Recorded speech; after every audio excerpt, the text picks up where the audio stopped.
এই সিলেটের জাফলনের যে পাথর লুটেরা এখন মনে করেন যে একটা কথা মনে পড়ে গেছে, বুঝছেন? বাংলা সিনেমার মধ্যে দেখবেন যেই জায়গার থেকে সন্ত্রাসীরা ডাকাতি করে সব কিছু লয়ে যায়, এরপরে পুলিশ গিয়ে ওই জায়গায় শেষ সমস্যা হাজির হয়। আজকে সেই সেম সিনই হয়েছে সিলেটে। এতদিন পরে পুলিশ ঘুমায় আসেন, এখন মনে করেন যে দুদক তারা গিয়ে অভিযান চালাইতেছে, এন করেতেছে তেন করেতেছে। আর এই সব হলো বাউতাবাজি, বুঝছেন? যে মানুষরা দেখানি যে হ্যাঁ আমরা মাঠে আসি, এ করতেছি, কাজ করতেছি। আসলে ওরা মাঠে নাই, ওরা কাজ করে না।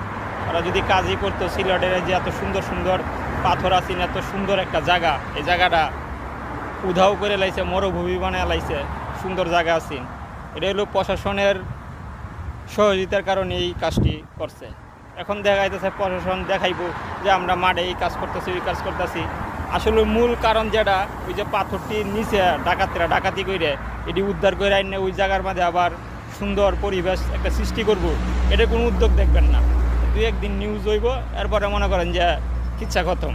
এটাই চলতেছে ভাই বাংলাদেশে, এটাই হলো বাস্তবতা। ধন্যবাদ সবাইকে ভিডিওটা দেখার জন্য।